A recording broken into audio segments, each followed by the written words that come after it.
മതവ്യവസായികൾക്കെന്നും Easter, കർത്താവിന് ദുഃഖവെള്ളിയും. ക്രൈസ്തവ മതവ്യവസായ മേഖലയിൽ ഏറ്റവും ലാഭകരമായ സീസൺ അഥവാ ഏറ്റവും കൂടുതൽ ടേൺ ഓവർ ഉണ്ടാകുന്ന സമയം ക്രിസ്മസ് കാലയളവാണ് എന്നാണ് പലരും ധരിച്ചു വച്ചിരിക്കുന്നത്. എന്നാൽ ഏറ്റവും വിപുലമായ കച്ചവടം നടക്കുന്ന സമയം എന്ന് പറയുന്നത് വലിയ നോയമ്പിൻ്റെ കാലത്താണ്. 50 നോയമ്പ് തുടങ്ങി ഈസ്റ്റർ ദിനത്തിൽ അവസാനിക്കുന്ന ഈ കാലയളവാണ് ക്രൈസ്തവ സഭകൾ എന്നിവർ വിളിക്കുന്ന ക്രൈസ്തവ മത കച്ചവടക്കാരുടെ ചാകര. ക്രിസ്തുവിന് കഷ്ടാനുഭവത്തിൻ്റെ ദിനങ്ങളും ആത്മീയ വ്യാപാരികൾക്ക് ഈസ്റ്ററിൻ്റെ സന്തോഷവും. ഈ 50 ദിവസവും കർത്താവ് കടന്നുപോയ ഒട്ടുമിക്ക എല്ലാ കഷ്ടതകളും അതിൻ്റെ ഗരിമയോടെ വിവിധ ശുശ്രൂഷകളിലൂടെ വിശ്വാസികളുടെ മനസ്സിൽ എല്ലാ വർഷവും ഇവർ പകർന്നു നൽകുന്നു, ഊട്ടി ഉറപ്പിക്കുന്നു, അതിൻ്റെ തീവ്രത നിലനിർത്തുന്നു. ഉപവാസം, പ്രാർത്ഥന, ജാഗരണം എന്നുവേണ്ട ചൊറുക്ക കുടിച്ചതുവരെ ഇവർ അതുപോലെ പുനരാവിഷ്കരിക്കുന്നു. ഗോകുൽത്തായിലേക്കുള്ള ആ യാത്ര പോലും ഇവർ പുനരാവിഷ്കരിക്കുന്നു. മരക്കുരിശുമായുള്ള ആ യാത്ര കണ്ടാൽ ഏത് കഠിനഹൃദയൻ്റെ ഹൃദയവും അലിഞ്ഞു പോകും. ഇന്നലെ നാടിൻ്റെ വിവിധ ഭാഗങ്ങളിൽ ഒരു അമച്വർ ക്ലബ് കലാകാരന്മാരുടെ മികവോടെ ക്രൂശീകരണ നാടകം നടക്കുകയുണ്ടായി. പലരും പള്ളികൾക്ക് ഏക്കർ കണക്കിന് സ്ഥലമുണ്ടായിരുന്നിട്ടും ഈ പരിപാടികളുമായി റോഡിലിറങ്ങി മണിക്കൂറുകളോളം ട്രാഫിക് ബ്ലോക്ക് ഉണ്ടാക്കി. തമാശ അതല്ല, പാതിരികളും മർത്തന്മാരും അവരുടെ ടൂൾസുമായി എന്ന് പറഞ്ഞാൽ മെഴുകുതിരി, ആനാവെള്ളക്കുപ്പി, കുരിശ്, കൊന്ത, പ്രാർത്ഥനാ പുസ്തകം, ബൈബിളൊക്കെയായി ഫുൾ സെറമോണിയൽ വേഷത്തിൽ ഇതൊക്കെ എന്തോ ഗൗരവമുള്ള മതപരമായ ചടങ്ങാണ് എന്ന ഭാവത്തിൽ നടന്നു പോകുന്നു. ഇത് കണ്ടാൽ തോന്നും കർത്താവിൻ്റെ ക്രൂശീകരണ സമയത്ത് ധൂപക്കുറ്റിയും വീശി ഇവർ കൂടെ ഉണ്ടായിരുന്നു എന്ന്. വിശ്വാസിയായ ഏതോ ഒരു ബാങ്ക് ജീവനക്കാരനെ നൈറ്റിയും പാവാടയും ഒക്കെ ഇടിവിപ്പിച്ച് പിടിച്ച് കുരിശിൽ കയറ്റുന്നതല്ലാതെ ഒരൊറ്റ ബിഷപ്പുമാരോ പാതിരിമാരോ മരക്കുരിശ് ഏന്തുകയോ ക്രിസ്തുവിൻ്റെ വേഷം കെട്ടുകയോ ചെയ്തില്ല. കാരണം അവർക്ക് കുരിശിൽ കിടക്കാൻ പറ്റില്ല. കത്തോലിക്ക സഭയിൽപ്പെടാത്ത മറ്റ് സഭകളിലെ പാതിരികൾ ഒരു 1/2 കിലോയിൽ കൂടാത്ത കുരിശുമായി ആയിരുന്നു അവരുടെ ഇന്നലത്തെ പ്രകടനങ്ങൾ. കഷ്ടതയുടെ അടയാളമായ കുരിശ് അവർക്ക് വഹിക്കുവാൻ താല്പര്യമില്ല. 4 or 5 പവനിൽ മാലയുടെ അറ്റത്ത് തൂക്കാനാണ് ഇവർക്ക് താല്പര്യം.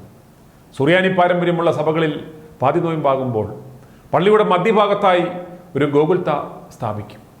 അതിലൊരു കുരിശു, അതിൽ ചുവപ്പ് നിറമുള്ള വസ്ത്രമായിരിക്കും ഇടുന്നത്. എന്നാൽ പെസഹ വ്യാഴാഴ്ച വൈകിട്ട് മുതൽ ഉയർപ്പിന് മുമ്പ് വരെ കറുത്ത വസ്ത്രവുമായിരിക്കും ഇതിൽ ധരിപ്പിക്കുക. ഈ ഗോകുൽത്തയിൽ സ്ഥാപിച്ച മരക്കുരിശാണ് ദുഃഖവെള്ളിയാഴ്ച പ്രദക്ഷിണത്തിനും ശ്ലീബാവന്ദനവിനും കബറടക്ക ശുശ്രൂഷയ്ക്കും ഉയർപ്പിനും ഉപയോഗിക്കുന്നത്. ഇതാണ് താരിപ്പ്.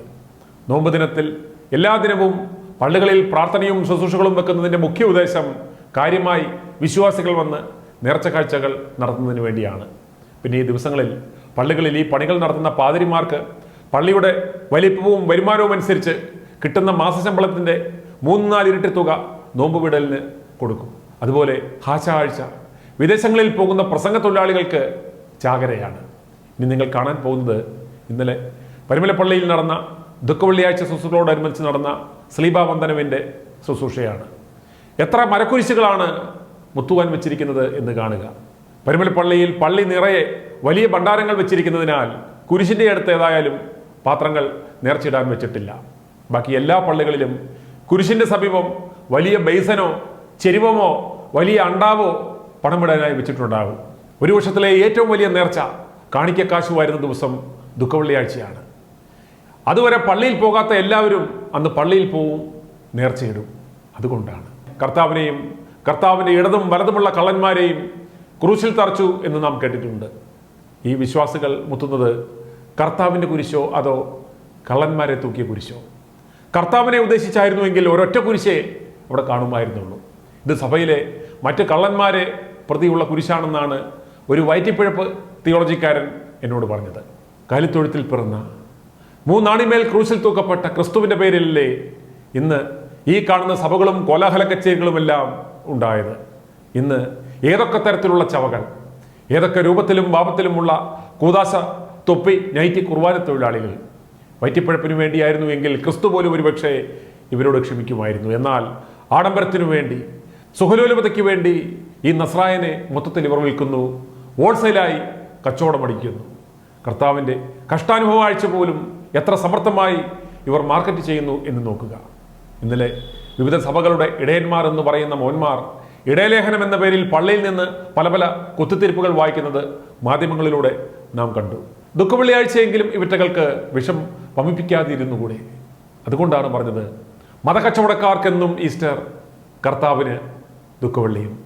എല്ലാവർക്കും പോത്തും കോഴിയും പന്നിയും ആടും മേശകൾ നിറഞ്ഞ ഈസ്റ്റർ ആശംസകൾ.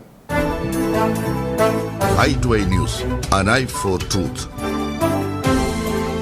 i2i News സബ്സ്ക്രൈബ് ചെയ്തിട്ടില്ലാത്തവർ ഇപ്പോൾ തന്നെ സബ്സ്ക്രൈബ് ചെയ്യുക. നോട്ടിഫിക്കേഷൻ ലഭിക്കുവാൻ ബെൽ ബട്ടണും അമർത്തുക.